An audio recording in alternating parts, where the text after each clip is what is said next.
السلام عليكم، مرحبا بكم في قناة Forex. In this section, techniques for drawing trend lines, we've already examined a number of different approaches on actually how to draw a trend line. But before I continue again, let me reiterate that I don't believe there is an incorrect or wrong way to draw a trend line. And some of the approaches that we've looked at thus far has been simply drawing trend lines the typical way from extremes, from high to highs, or from low to lows. We've also seen the value of actually creating what I call a price channel, utilizing or taking parallels of of channels or of trend lines and moving those around the price chart to identify areas of support and or resistance.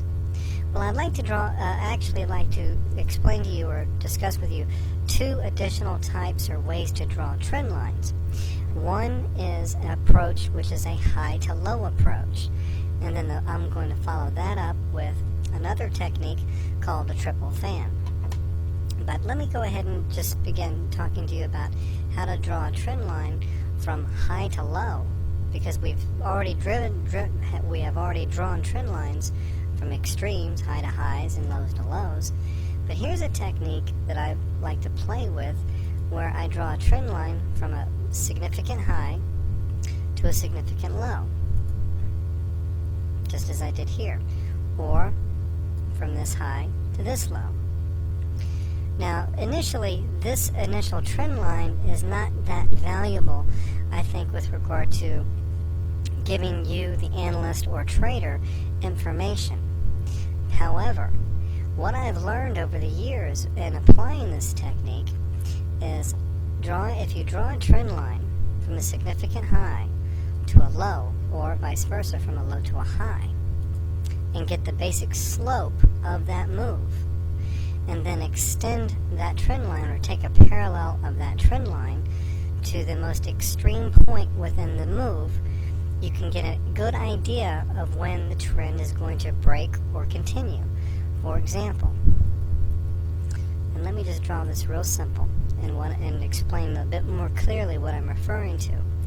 I simply draw a trend line from a significant high to a significant low, and let me modify that so it's a little bit easier to see.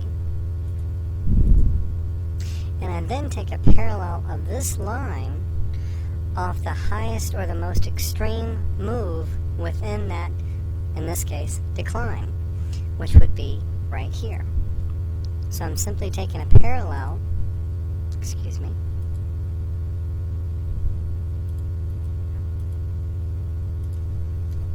I apologize about the pop-up,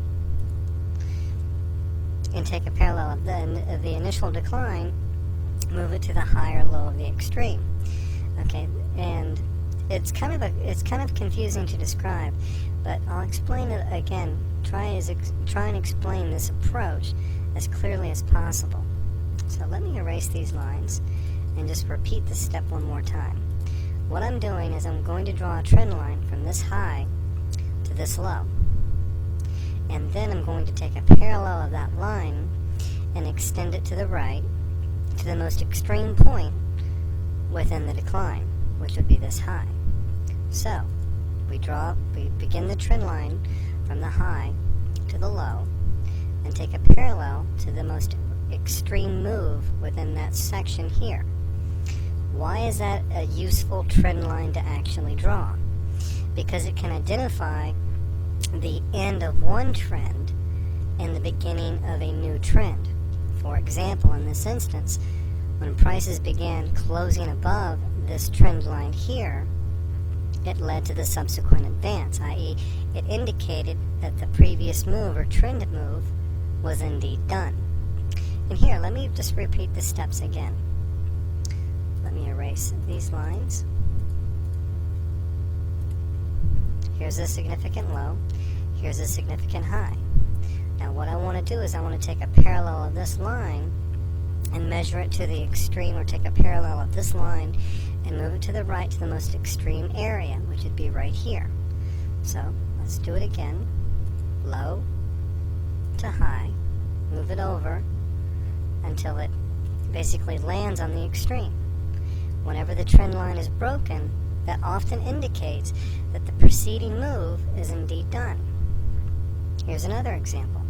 From high to the low, take a parallel of that line and move it over to the most extreme move within in this instance, decline, and you get an idea of when, a clear indication of when this move is indeed done, followed by a subsequent advance.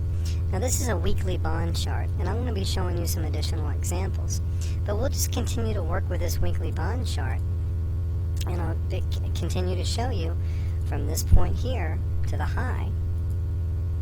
Move it, take a parallel of that line, move it over to the right to the most extreme portion of that move, and you'll see, get a good indication of when the trend actually changes. Again, we'll do it here as well. Most extreme point is this move right here, and as you can see, when prices begin breaking above that trend line, it essentially indicates or confirms that the previous move is indeed done.